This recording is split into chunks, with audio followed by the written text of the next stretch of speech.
Assalamualaikum warahmatullahi wabarakatuh. Halo adik-adik siswa-siswi kelas 5. Hari ini kita akan sama-sama belajar mengenai tema 2, yaitu udara bersih bagi kesehatan. Subtema 1, cara tubuh mengelola udara bersih, pembelajaran ketiga. Pembelajaran ketiga ini kita akan berpedoman kepada buku tematik. Semua makhluk hidup memerlukan oksigen untuk bernapas.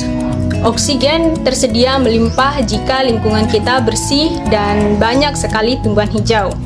Menciptakan lingkungan yang bersih dan banyak tumbuhan hijau menjadi tanggung jawab kita. Ayo kita membaca. Hari menanam pohon. Teks bacaan ini sama seperti di buku tematik ya. Indonesia dikatakan sebagai paru-paru dunia. Sebutan itu disematkan karena di Indonesia terdapat hutan yang sangat luas. Daun-daun di hutan yang mengeluarkan oksigen berlimpah. Oksigen merupakan unsur penting bagi kehidupan. Namun sayangnya, hutan kita semakin berkurang akibat kebakaran ataupun penebangan pohon di hutan secara liar. Oleh karena itu, pemerintah bersama rakyat berusaha mengurangi kerusakan hutan. Nah, salah satu upaya yang dilakukan yaitu menanam kembali pohon di lingkungan. Tanggal 28 November diperingati sebagai Hari Menanam Pohon. Peringatan Hari Menanam Pohon pada tahun 2015 diawali sejak tanggal 26 November. Presiden melakukan penanaman pohon di Taman Hutan Rakyat Sultan Adam, Kalimantan Selatan. Ada 10.000 pohon ditanam di hutan itu. Sebab pohon yang ditanam pun bermacam-macam, termasuk pohon-pohon yang buahnya dapat dimakan. Kita dapat berperan serta untuk mengembalikan paru-paru dunia. Menanam pohon tidak hanya dapat dilakukan di hutan, kita dapat menanam pohon di lingkungan sekitar kita. Nah, semakin banyak pohon di lingkungan kita, semakin banyak pasokan oksigen bagi kehidupan. Oke, siswa-siswi kelas 5, kita telah membaca bacaan Hari Menanam Pohon. Menjaga lingkungan sekitar dengan cara menanam pohon merupakan salah satu tanggung jawab kita sebagai warga masyarakat. Nah, semua warga masyarakat mempunyai tanggung jawab dalam menciptakan kenyamanan dan keamanan lingkungan tempat tinggalnya. Sekarang kita lanjut untuk mempelajari tanggung jawab sebagai warga masyarakat. Tanggung jawab merupakan sikap terpuji yang hendaknya dimiliki oleh setiap individu. Nah, sikap tanggung jawab ini mencerminkan nilai karakter setiap individu. Jadi, karakter seseorang tercermin dalam sikap tanggung jawabnya, baik terhadap diri sendiri, orang lain, masyarakat, maupun bangsa dan negara. Nah, tanggung jawab sebagai warga masyarakat. Tanggung jawab melekat pada diri setiap manusia dimanapun ia berada, termasuk dalam masyarakat. Untuk memahami makna tanggung jawab sebagai warga masyarakat, secara urut perlu kamu pahami pengertian tanggung jawab itu sendiri, pengertian masyarakat, dan baru memahami makna tanggung jawab sebagai warga masyarakat berikut ini. Nah, pengertian tanggung jawab ya, yang pertama, tanggung jawab merupakan salah satu nilai karakter bangsa yang diharapkan tertanam pada setiap individu. Nah, terutama peserta didik. Tanggung jawab adalah sikap dan perilaku seseorang untuk melaksanakan tugas dan kewajibannya yang seharusnya ia lakukan, baik terhadap diri sendiri, keluarga, masyarakat, lingkungan, negara, maupun Tuhan Yang Maha Esa. Nah, lingkungan ini bisa alam, sosial, budaya. Kemudian menurut Kamus Umum Bahasa Indonesia, tanggung jawab adalah keadaan wajib yang menanggung segala sesuatunya.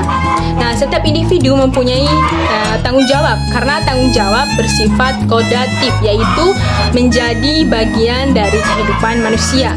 Jadi, setiap individu itu mempunyai tanggung jawab. Tanggung jawab setiap individu itu meliputi berbagai jenis, antara lain sebagai berikut ini. Nah, tanggung jawab individu yang pertama adalah tanggung jawab terhadap dirinya sendiri. Kita harus bertanggung jawab terhadap diri kita sendiri. Kemudian yang kedua yaitu tanggung jawab terhadap keluarga. Kita memiliki keluarga yaitu ayah, ibu dalam satu rumah. Yaitu kita harus memiliki tanggung jawab terhadap mereka. Yang ketiga yaitu tanggung jawab terhadap masyarakat. Kita ini hidup di dalam lingkungan bermasyarakat. Kita memiliki tetangga dan kita harus bertanggung jawab terhadap masyarakat. Yang keempat yaitu tanggung jawab terhadap bangsa dan negara. Kita hidup di negara Indonesia yang amat kita cintai ini. Kita harus bertanggung jawab terhadap negara Republik Indonesia. Oke? Kemudian yang terakhir adalah tanggung jawab terhadap Tuhan. Kita harus bertanggung jawab terhadap Tuhan, menjauhi larangannya dan menaati perintahnya. Yang kedua yaitu pengertian masyarakat. Oke, masyarakat adalah sejumlah manusia dalam arti seluas-luasnya dan terikat oleh suatu kebudayaan yang mereka anggap sama. Dalam sebuah masyarakat, ya kita dapat aturan-aturan yang harus dipatuhi oleh warga masyarakat termasuk kita. Pelaksanaan melakukan peraturan-peraturan dalam masyarakat ini menjadi tanggung jawab setiap warga masyarakat. Kita ini kan warga masyarakat, kita masyarakat dan harus mematuhi aturan-aturan yang berlaku di lingkungan masyarakat. Dan yang ke-C yaitu tanggung jawab sebagai warga masyarakat. Berdasarkan pengertian tanggung jawab dan masyarakat, dapat disimpulkan makna bahwa tanggung jawab sebagai warga masyarakat. Tanggung jawab sebagai warga masyarakat adalah tugas dan kewajiban yang harus dilaksanakan seseorang dalam kedudukannya sebagai warga masyarakat. Hidup bersama dalam masyarakat berarti hidup dengan orang lain dalam suatu tempat tertentu dan mempunyai kepentingan tertentu. Hidup bersama dalam masyarakat sangatlah penting karena Tuhan menciptakan manusia untuk saling melengkapi, saling membantu, dan saling menyayangi. Di setiap kita itu tidak bisa hidup tanpa bantuan orang lain. Gitu, seperti itu. Baiklah siswa, kita telah membaca itu tentang tanggung jawab sebagai warga masyarakat. Sekarang ya kamu bisa menuliskan pemahamanmu terhadap bacaan yang tadi kita baca dan bisa dibacakan di depan sekolah, di depan kelas, dan membaca di depan orang tua. Salah satu tanggung jawab sebagai masyarakat yaitu mengikuti pemilihan, misalnya pemilihan ketua RT, ketua RW, ataupun kepala desa. Setiap warga masyarakat yang memenuhi syarat dapat ikut memilih atau dipilih menjadi ketua RT, ketua RW, ataupun kepala desa. Kondisi geografis di Indonesia beragam. Ada wilayah perairan, ada wilayah daratan, dan ada pula wilayah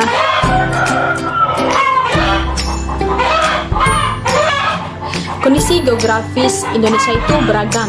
Ada wilayah daratan dan ada pula wilayah perairan.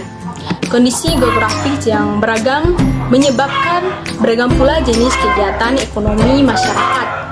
Keberagaman ini disesuaikan dengan kondisi alam ataupun geografis suatu bangsa. Kegiatan ekonomi tersebut bertujuan memenuhi kebutuhan hidup masyarakat agar terciptanya kehidupan yang nyaman. Setiap penduduk perlu menghargai jenis kegiatan ekonomi pada penduduk.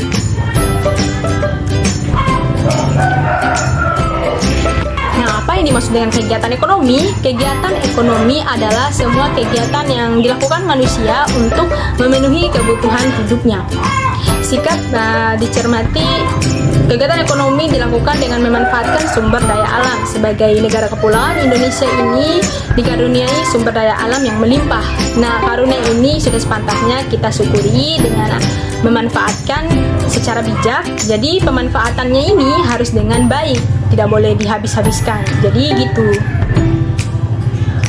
Jenis-jenis usaha ekonomi di masyarakat antara lain khususnya di Indonesia, yaitu agraris.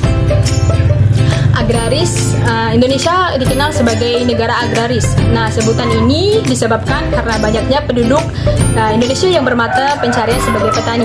Usaha agraris meliputi kegiatan pertanian dan perkebunan. Sektor usaha agraris terdapat di daerah pedesaan dan pegunungan.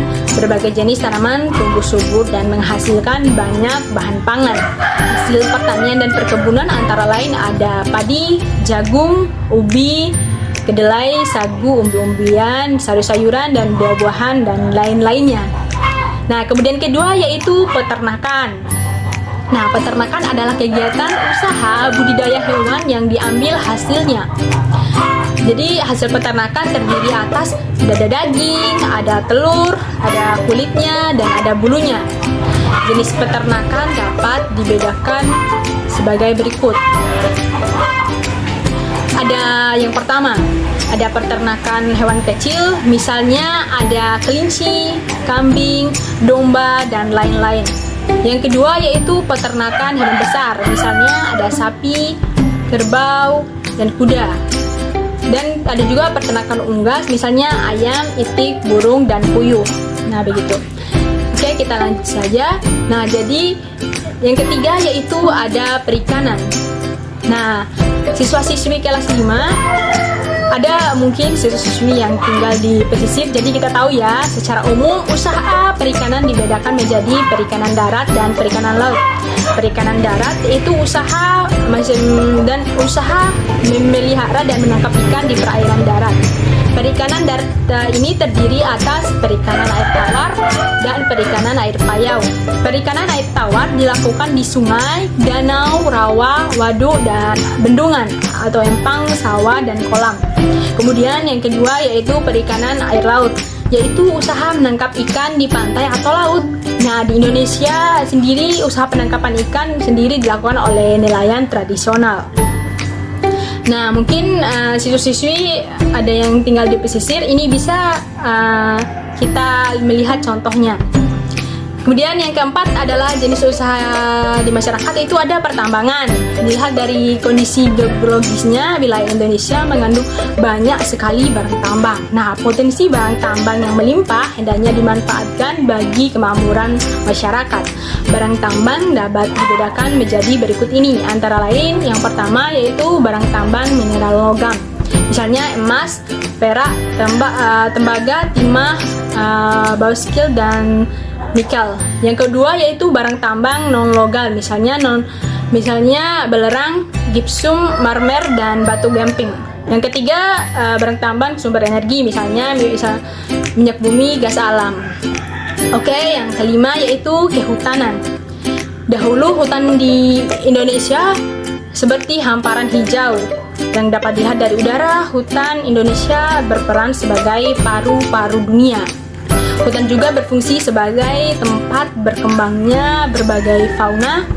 Tapi sayangnya saat ini hutan Indonesia tidak lepas dari fungsi lahan hutan untuk kawasan permukaan dan perkebunan.